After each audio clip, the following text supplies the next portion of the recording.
We interrupt this program for a 5 on Your Side special report. I'm Kay Quinn. We are cutting into programming for breaking news. St. Louis Metropolitan Police are beginning their first news conference since the arrest of a suspect in the fatal highway shooting of 16-year-old Colin Brown. Let's join that right now. Investigation of Colin Brown. As you'll hear today, it's still very active and ongoing, so please bear with us as we are still trying to protect certain details of this investigation. Today you'll hear from St. Louis Metropolitan Police Chief Robert Tracy. That will be followed by Circuit Attorney Gabe Gore, along with Illinois State Police Director Brendan Kelly and FBI Special Agent in Charge Ashley Johnson. Chief. Thank you, Mitch. So since November 23rd, 2024, we've been working around the clock to investigate the senseless act of violence that took 16-year-old Colin Brown's life. What happened to Colin is nothing short of a tragedy, and it should never have happened. The SLMPD, who two people are with me now, Lieutenant Colonel Kreisman, Lieutenant Colonel, and then Commander of a Homicide, John Blaskowitz, come on up to the podium. The SLMPD, St. Louis Metropolitan Police Department Homicide Division, has worked hand in hand with the Illinois State Police, the FBI St. Louis, and the St. Louis County Police to investigate this tragedy. Yesterday, 26-year-old Garrett Jordan was arrested, and charges were issued today in connection to Colin's murder. Despite the arrest and charges, it won't bring Colin back. As a father myself, I pray this can bring a sense of relief and peace to Colin's family. I want to express my appreciation to the Circuit Attorney Gabe Gore and his team. We have worked closely with them through this entire case. Before turning it over to Circuit Attorney Gore, I want to share that this is still a very active and ongoing investigation. In the coming days, weeks, and months, we will share more updates on this case. We are working with Circuit Attorney and anticipate others will be charged in connection to this investigation. Anyone with information about this case should call Crime Stoppers. You can remain anonymous. With that, I'll turn it over to Circuit Attorney Gabe Gore. Thank you. Thank you, Chief.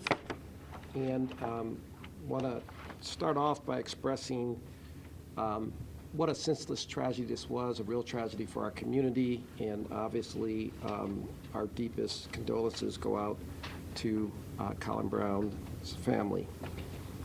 Today we issued charges against Garrett Jordan. The charges that we've issued are murder in the first degree, armed criminal action in connection with that charge, assault in the first degree, armed criminal action in connection with that charge, and unlawful use of a weapon, armed criminal action in connection with that charge. These charges were issued after extensive investigation, really remarkable collaboration and coordination between investigative agencies. We want to thank the FBI, well, first of all, St. Louis Metropolitan Police Department and the collaboration with Illinois State Police, the FBI, and DEA as well. Really just excellent police work has permitted us to issue these charges today, and we're going to be moving forward in the case, and the investigation will be continuing, and I'll be happy to take any questions about the matter after everyone has spoken. And I believe now we're going to hear from Brendan Ryan with the Illinois State Police. Good afternoon. I'm Brendan Kelly, Director of the Illinois State Police. I don't have any prepared comments. My comments will be brief. Colin Brown was the son of Lieutenant Colonel Calvin Brown, retired from the Illinois State Police. And we are really here because we care about them. We care about that family. So this is near and dear to our heart. But we also work very closely every day with the men and women on both sides of the river who are involved in law enforcement, trying to protect public safety and to pursue justice. So this is an example of those excellent relationships and the professionalism of law enforcement that we're seeing on this side of the river. So we are grateful for it. We are grateful for the action that is being taken today. when there is such a senseless, unfathomable loss of life, there must be an answer for it. And the officers of the St. Louis Metropolitan Police Department, they have answered. And the circuit attorney has answered. Our partners in other law enforcement agencies and our federal brothers and sisters from those federal agencies, they also have answered. So we are grateful for that. But we also know that this is just a first step. So I am thankful for the leadership of Chief Tracy, thankful for the leadership of Circuit Attorney Gore, because there is more investigation to be done, and there is battles to be fought in the courtroom. And we know they have still that work to do. But for this first step today, for the people in Illinois that love Colin, and people in Missouri that love Colin, and people across this country that love him, we are grateful for it. We love you, Bronny. We're So playing with for that, let me turn it over to FBI Special Agent in Charge, Ashley Johnson. Thank you. Good afternoon. I'd first like to give my condolences on behalf of the FBI to the family, the Brown family, and also to the community and Colin and his classmates as well. Like Chief Tracy, I am a mother, so I deeply sympathize with the tragic loss or the imagination of the tragic loss of a child. And at one point, I was a teammate, so I can understand what his teammates may be going through with the loss of their friend and their colleague, their classmate. So I want to give my condolences to each of them. The FBI's Violent Crimes Task Force has surged its resources to assist with this investigation. Since day one, we've increased our manpower. We've obtained a great amount of analytical and intelligence data, and we have assisted with the execution of several search warrants at multiple locations. It is also important to recognize our other federal partners who have been instrumental in helping us to investigate this tragedy. So I would like to thank not only the St. Louis County Police Department, but also the DEA and ATF for their efforts in this.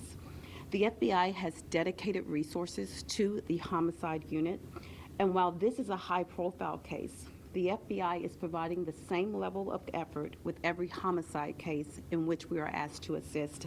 Our mission, as is that of our partners, is to keep our community safe and to ensure perpetrators of violent crime are brought to justice. If you have additional information about this or other cases, we ask that you contact or you submit a tip through tips.fbi.gov, or you may use 1-800-CALL-FBI. Thank you. With that being said, we will open it up to questions, but please remember that this is still an ongoing investigation. There are certain details that we just can't get into right now, but we will certainly try and provide context to what happened throughout the investigation, but we still have a very active case happening right now. Okay? Questions? So the PC statement said that a witness identified the car that was outside the home on Minnesota Avenue. I know for several weeks you all asked for help from the public. Is that a result from those requests or something else?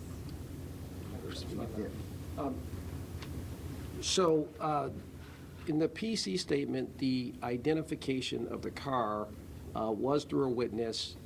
The identification of that witness was obtained through investigation that led us to the witness. I mean, investigation involved extensive looks at, as you see in the PC statement, cell phone records, obviously witness interviews, and that's what led us to that conclusion.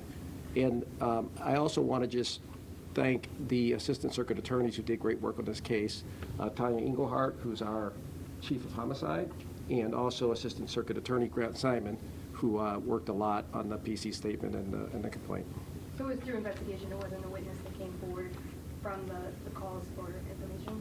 It was not. Now the public was of great assistance in that we relied, as again set forth in the PC statement, we rely on video evidence to help us bring these charges. And that video evidence, a substantial amount of it comes from cameras that were, Ring cameras on people's houses, so that cooperation was very helpful in this investigation. So as always, in these investigations, we rely heavily on cooperation of the community. Could you could expound on that a little bit with the evidence in many places? It was in the city, it was in St. Louis County, it was in St. Charles County. I know there was activity. Just getting all those agencies together and looking at evidence from video to shell casings to, tracking individuals, a number of different players. What's it like putting all that together?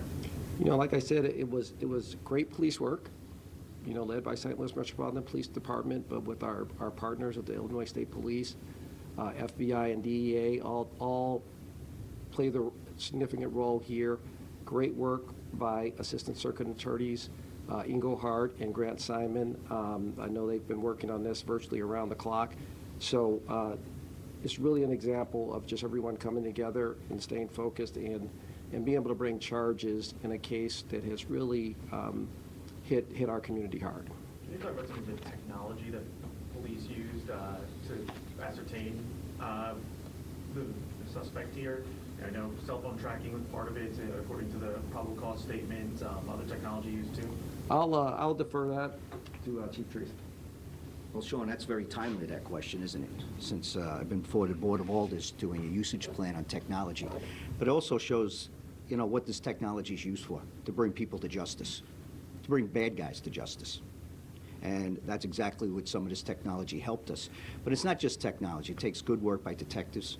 It takes witnesses possibly giving us information. It uses the technology. You talked about some of the things possibly going outside our jurisdiction. We have the Illinois State Police here. We also have the county, St. Louis County Police here. Yeah, we cooperate. People, sometimes they say we don't cooperate. We cooperate and we work together every single day.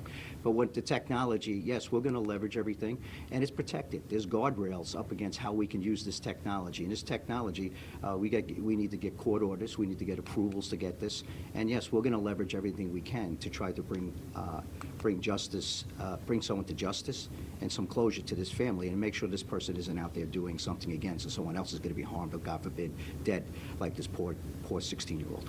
And can you elaborate on the events of the shooting? Was this the Audi following victim 2's car onto the highway? Was it victim 2 going onto the highway and the Audi was shooting at it? I know there's a lot you can't say, but what can you? Yeah, I would like to just stay with the probable cause statement right now. We're giving as much as we can, and probable cause, putting that out there. As I said in my initial remarks, this case is ongoing. We got a lot more investigation to do. We had enough to charge the individual, but we want to make sure there's other things that we have to continue to investigate. So a lot of these details, if we reveal too much with some details, when we are speaking to other people, we got to make sure that they're not aware of those intricate details that you're kind of asking about. Stay with the probable cause statement. We want to make sure that we don't compromise this case. So we're giving as much as we can.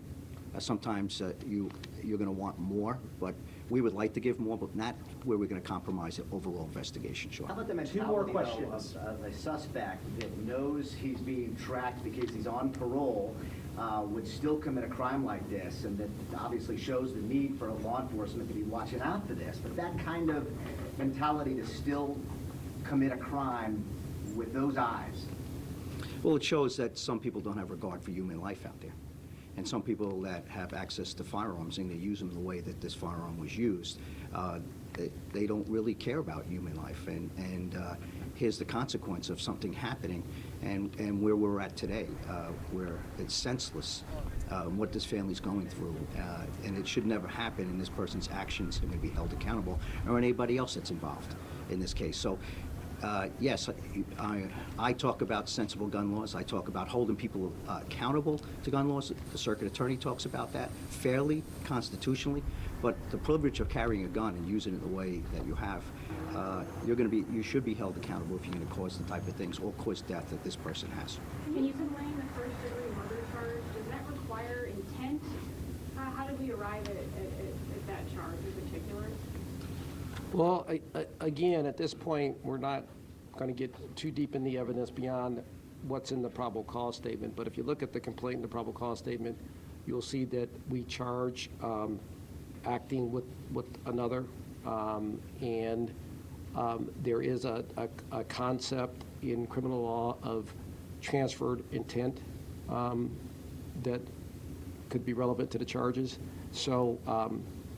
At this point, we'll leave it at that. But you have theories of acting with another and also theories of transferred intent. So you're not identifying Mr. Jordan as the shooter? If you look at the probable cause statement, we nowhere in the probable cause statement say he's the shooter. With that being said, guys, thank you for being here. Remember, it's still very active and ongoing. Please continue to push Crime Stoppers. We don't know what more information might come through that homicide detectives might need.